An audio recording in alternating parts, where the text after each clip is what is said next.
Hi boys and girls, it's me Butch. My name is Terry David Silvercloud. You can Google me and find out more about me. I'm 74 years old. I live in Vancouver, British Columbia. Kind of reclusive. And today is the 29th of March, 2019. I was out getting some rays. I'm getting a bit of tan. Anyhow, I'm a photographer by trade and an artist in my old age. I paint to try and keep busy. I live alone, you got to fight the loneliness in your old age. And to try and be useful while I'm on the planet, these days I'm trying to make videos where I attempt to teach some of the things I know to you who are apparently watching right now. So these videos, because I'm a yakker with ADHD and all that, tend to go on and on like I do, like a dripping tap. You're here to be educated, not to be entertained, but I'm going to try and be entertaining. I'm as odd as they probably get. So I'm a physicist at heart, and physics is a study of energy, matter, and motion. My particular interest is at the very smallest level of reality, which these days people are calling dark matter and dark energy, but I work at the really small level of reality. So shut up, David, you've talked enough about yourself. I go by Butch. Did I tell you enough? The other day I made a video about why leaves are green, and afterwards I realized I forgot to say something really important. The video's still a good video, and you should get out of it what you need to know, but I forgot to mention that in the light spectrum of the day, the major portion of energy is in the green area. That doesn't really affect the value of the video, but it sure would have been good if I had put it in. So to keep myself out of trouble that way, because I go all over the place, I've tried to make myself some crib sheets here and things, and if you're here, I assume you're not a physicist. If you have a Master of Physics degree, I'm not going to teach you anything new. You should have learned this in school. But I'm not in physics. The mathematics can be really complicated, but the ideas aren't that complicated. I'm going to talk about measurements. So I'm going to hold this up to the camera here somewhere, and so things that I expect you to know is like a measurement, a meter, meters, centimeters, millimeters, micrometers, which we call microns, nanometers, picometers. So in the really tiny world of atoms, things are happening really, really, really fast from our point of view. And if you were living on an atom, a second would be a really long time, because a lot goes on. Now, I'm going to look at my crib sheet here for a minute. The first thing I wanted to mention is Lee Smolin, who wrote a book quite a long time ago now, going on 20 years ago now, I think, called The Trouble with Physics. And Lee Smolin, I think he's still alive. Are you alive, Lee? He was a string theorist, a leading string theorist, and he abandoned that for quantum physics, and he ended up heading up the Perimeter Institute for Theoretical Physics in Waterloo, Ontario, here in Canada. Canadians are always into this kind of stuff. But anyhow, he decided quantum physics was the way to go, and the problem with quantum physics is there's a whole lot of fallacy of ambiguity and false equivalencies, and one of the most misunderstood words on the planet is the word photon, and I'm going to be talking about photons, and I will explain what they are, but mostly, before we get going, what am I doing today? I'm going to tell you what fire is. Geez, see how I forget things? You're here to learn what fire is, and in another video, I think, where I was trying to explain where reality came from, I said something like the cave people thought fire was magic, and we know all about fire now. And then I was thinking, well, yeah, that's easy for me to say because I'm a physicist. And there's lots of people who really don't know, why is fire fire? What is fire? What is heat? So that's what I'm going to try and talk about. So you need to know a bit about waves. Now, two-dimensionally, and that means something drawn on a surface. These are drawings on a surface. They occupy length and width, but they have no height. Forget about the fact that it's ink. Don't get all funny on me here. So when you draw waves two-dimensionally, there's different kinds of waves, and we would identify them at the top as a sawtooth wave, the middle is a sine wave, the bottom is a square wave, and the bottom wavy all over the place is a complex wave, which is a mix of all three. So waves two-dimensionally are all rather easy to draw out. And you need to know about waves that when we draw them, the height of the wave, this is all the exact same wave, or it's supposed to be. Don't get all fussy on me here, just because I didn't draw it that accurately. This is, let's call this a red wave. Each one of these things is a red wave, but the bottom one is a much stronger red wave, boy, there's a mouthful, than the top one is. So the up-down part is the strength or the amplitude of the wave. And you would think of it in terms of volume or loudness, or if it was an explosion, the wave would be very short, but it would be really big and it would have a really big amplitude. And in the world of explosives, TNT is called a low explosive because it's got really good lifting ability. That's because the waves, the explosive waves, are quite long waves. But if you want to crack a lock or break something open, you want plastic explosives or C4, and it has much, much shorter waves. And quite often the shorter wave things are used to set off the dynamite. You could just plug some C4 into some plastic dynamite, and that would be good enough to get the dynamite going. But I'm trying to give you an idea about amplitude, and the longest is strongest. The longer a wave is, the more strength it has. The shorter it is, the less strength it has, unless it has amplitude. You know, if a wave has enough amplitude, even a sound wave, if you've heard a jet taking off or something like that, that is amplitude. And if it was loud enough, it could kill you. What do I need to talk to you about now? So, way back when, a long time ago, more than 100 years ago, in 1916, Albert Einstein wrote his first theory of relativity, and then he juggled it a bit, and out of that we came up with a formula that you're familiar with, E equals mc squared. That's not quite the formula he came up with, but for demonstration purposes, this is going to work for us. And the implication that Einstein was coming up with, which was all rather brand new at the time, is that energy and mass are the same thing. They can be changed back and forth.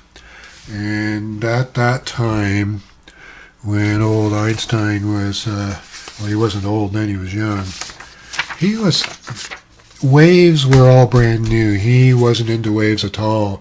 When he wrote the theory of relativity, there was no mention of waves, because radio was all brand new. And it just wasn't part, and the idea that all electromagnetic waves are just part of one continuous vast shakiness of our universe, really fast or really slow. Einstein wasn't really aware of that, and since that time we've had to come up with a way of talking about waves that occupy space. we need to be able to talk about this as a ball of energy. And we have in our lives now a thing called quantum mechanics or quantum physics.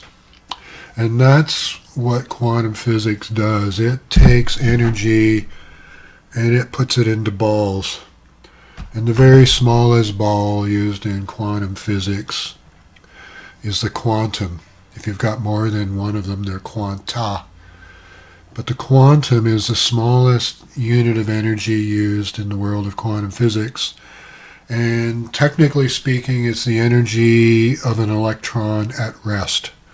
Not doing anything, not even really spinning, or relatively not spinning. It may be spinning, but to you it looks like it's at rest.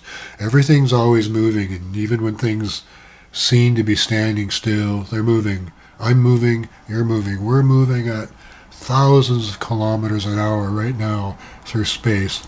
But relatively, because of the way you're viewing things, we aren't. So after Einstein, we got into talking about balls of energy. And the very smallest ball of energy in the world of quantum physics is one photon. So an electron, if this was an electron, and let's pretend this is another electron, each one of them has inherently one photon's worth of energy. Now the thing about an electron is it is both here and there at the same time, but we're using it as our unit of measure. So in quantum physics, they either count how fast it's spinning, or how much vibration it has, or how much it moves. But everything is based around the electron, which has one quantum, and in quantum physics, one quantum photon. But a photon can be as big as you want it to be, and this can also be a photon. And the definition of a photon is part of physics' attempt to get three-dimensional. And a scientist named Planck, Joseph, did I get that right? Joseph Planck, he worked out a thing called the Planck Constant.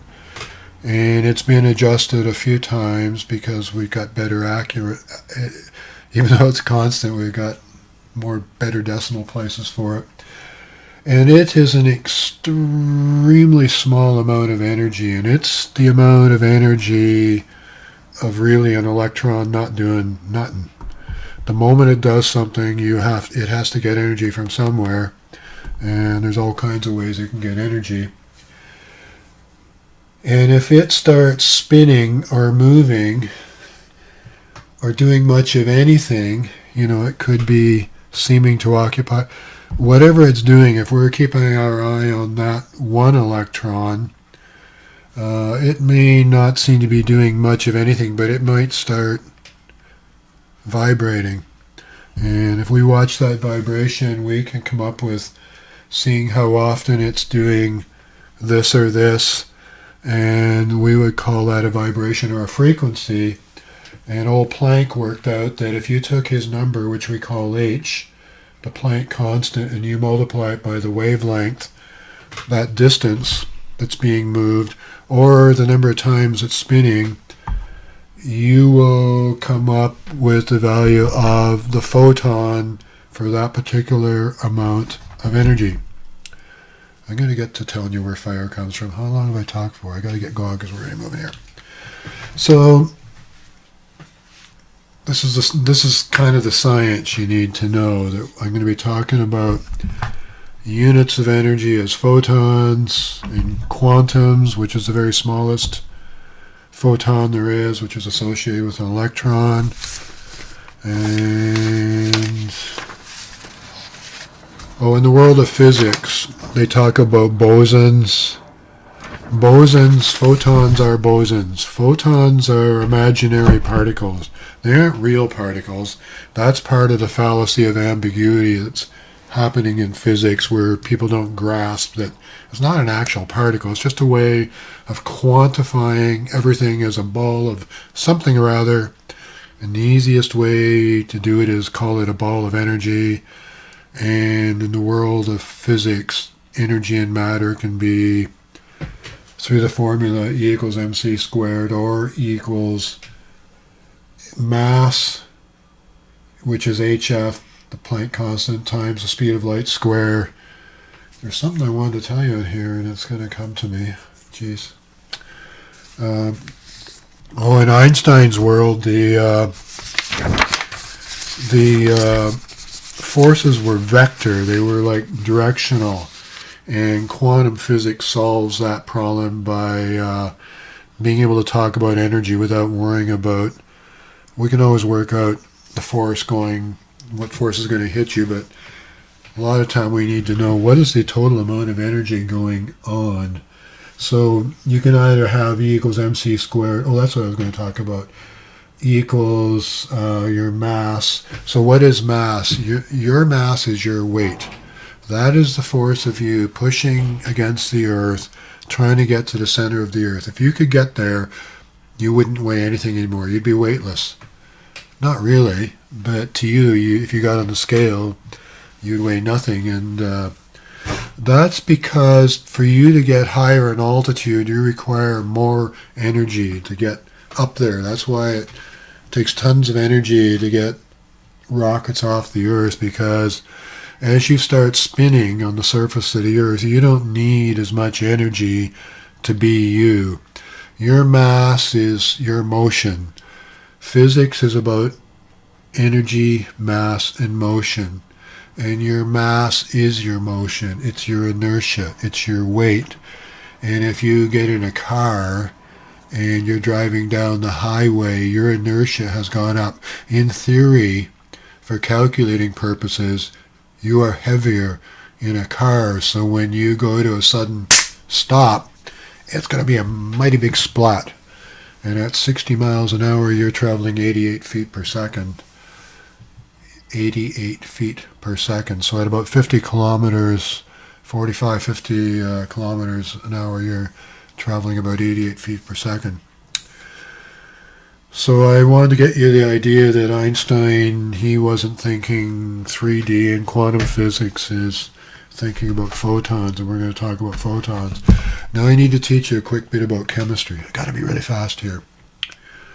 The world is composed of three basic, hard-to-break, solid, object-y kind of things that are really, really, really small. They're called protons, neutrons, and electrons. A neutron is a proton that has an extra electron and an extra neutrino in it. But they're very hard to break apart. Protons, they try smashing them in atom smashers, and the bits and pieces that are in a proton and a neutron are called quarks, and I don't have time to talk about that. But the very teensiest, mostly indestructible particle is the electron. Now in an atom, there are clusters of neutrons, protons, and electrons, and the heavier the atom, the bigger... Sorry about that. My nose is clogging up on me.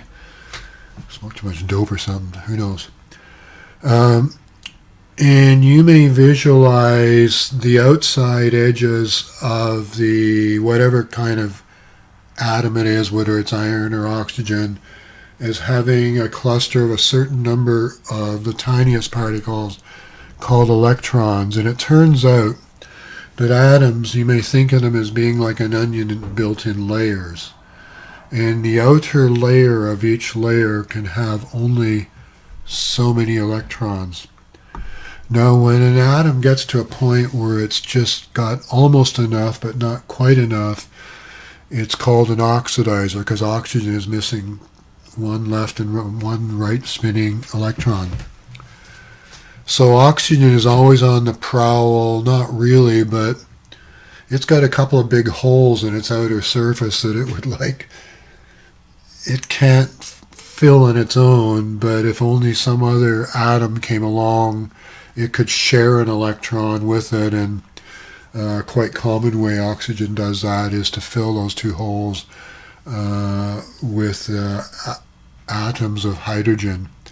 which it got from a molecule of hydrogen, which is two hydrogens back to each. A way for two basic atom, hydrogen can come in left or right spinning versions. Not going against that, but if they rest their feet together, they require less energy, so they do that and they become a molecule of hydrogen. But when oxygen comes along, it could use both of them, and they separate a little bit and go kaplunk like that. This big thing here is an atom of oxygen, and you get this funny looking thing like this, which you may have, it doesn't look exactly this, but it's close enough. Electronically it looks like that. You get a molecule of water, and it's very important to remember that funny shape of water, because I'm going to get around to that. But when an electron from an atom like iron has an extra electron that it can get rid of. If it comes in contact with the hole that oxygen has and it wants plugged, iron can plug its extra electron in that hole, and now they're both happy because they both need less energy, and the rest of the iron is right there, and you have rust, iron oxide. So when you get a piece of oxygen stuck onto iron, it's called iron oxide. Trying to get you the idea. Where am I going with this? Quick, David, 21 minutes. Got to go really fast with this. So when electrons move, in order to do that, the amount, remember I said to use less energy, when that electron goes bonk, well, there you are. You're not the camera, you're the camera over here. When the electron goes to fill that hole, it gives up one photon's worth, one quantum's worth of energy. If a whole lot of them are doing it all at once, you got yourself heat. Heat is rapid electron exchange between atoms. Very, very, very rapid. And a lot of them. If just one happens, like you don't... Heat happens. When rust happens on your iron fence, heat happens, but there wasn't enough of it for you to... This is going to be a long video, isn't it? Jeez. There wasn't enough heat for you to feel it. So heat is an electromagnetic wave, and it happens to be very near and exactly beside the light spectrum. So when you feel light, you feel warmth, and rightly you should. And the reason for that is your nerve cells are 3 nanometers on the average large, and the entire bandwidth of light is only a third of that. But conveniently, that roughly 3 microns of size of your nerve is the entire bandwidth electromagnetically of all waves, right from gamma rays down through ultraviolet, X-rays, light, and all of the various types of heat waves there are can enter your nerve cells, so your nerves can monitor them and say, this is getting to be a bit too much, let's get out of here, it's getting hot in here. So hot is how many waves per second are hitting you. The more that are hitting you, the hotter you're going to be. And the ones that are really, really, really hot are the ones really close to light. And the waves that are a little bit longer, those are infrared, and they feel warm too. And then there are waves that are as big as your body cells. Like your red blood cell is over 9 microns big. Your eye nerve is 1 micron, big enough that all the various light energies can shake it. Your nerve cells are 3 microns, 3 times as large from here to there. So it can sense everything from every type of heat up to ultraviolet, which can burn you. And your red blood cells are 9 microns long. which is long enough to hold even the longest heat waves, which you don't usually become aware of because it's background heat, and if there's not much of it, it'd just be a warm summer breeze. But if you're in the blazing sun, you're getting more of those shorter wavelegs per second hitting you, and you think, oh, hot, hot, hot, hot, hot, hot. If the really, really, really long waves, if there were enough of them, you would feel them too, and you would roast nice and slowly. You would still burn. It's just that the ones that cause the most damage the most quickly are the shorter waves coming per second. So when the short waves come per second, that is fire. And it occurs when chemical reactions happen. It's always an exchange of electrons from one atom to another, giving up quanta of energy. And if enough quanta of energy happen, they start shaking bigger and bigger and bigger things around them. And there's at some point where short waves eventually dissolve down to the long waves, but if there's too many short waves happening all at once, which is fire, it can't be dissipated fast enough. So the very hottest part of the fire is where the most electron activity is happening, the number of photons per second is highest, and it's blue. And then further out, bigger molecules that are in the air are being shaken, and you're seeing them, and some of them are oxidizing, and they're more reddish. So we have a color scale, the Kelvin scale, and we have a universal scale called the Kelvin scale, and we have other ways of measuring heat called Fahrenheit and centigrade. And as of May this year, the Kelvin scale, which is an absolute scale, it tries to go from the Planck Constant, as hot as you could possibly get, to as there is no heat of any sort, there are no waves left. It's being, I'm going to forget what the word is. It'll come to me. It's being changed slightly from the old definition of water freezing, water boiling, and that definition to, geez, your physicist knows, the Boltzmann constant. It's going to be defined. It'll still say the same, but the definition will be in reference to the Boltzmann constant, which will be in line with the Planck constant. And physicists are beginning to realize everything is about vibration, and we can count the vibrations three-dimensionally by counting the photons. The photon is a measure of the Planck constant times the wavelength, or how fast the electrons are spinning.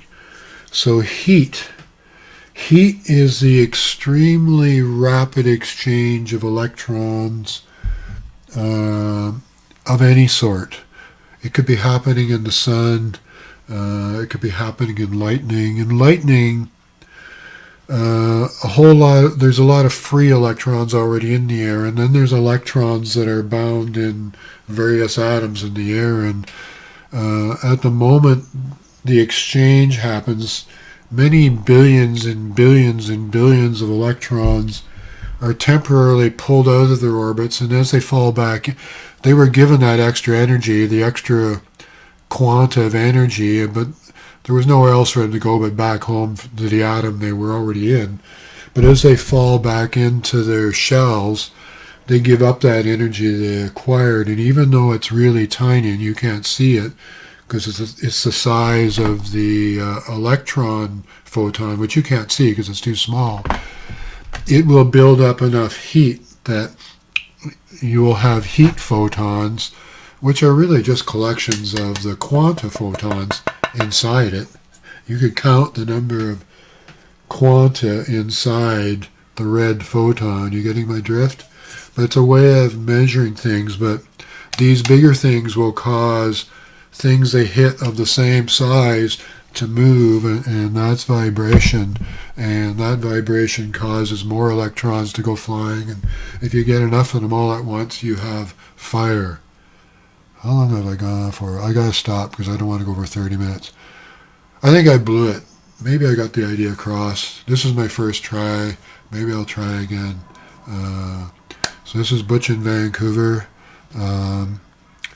trying to explain to you what fire is and what heat is. Bye from Butch.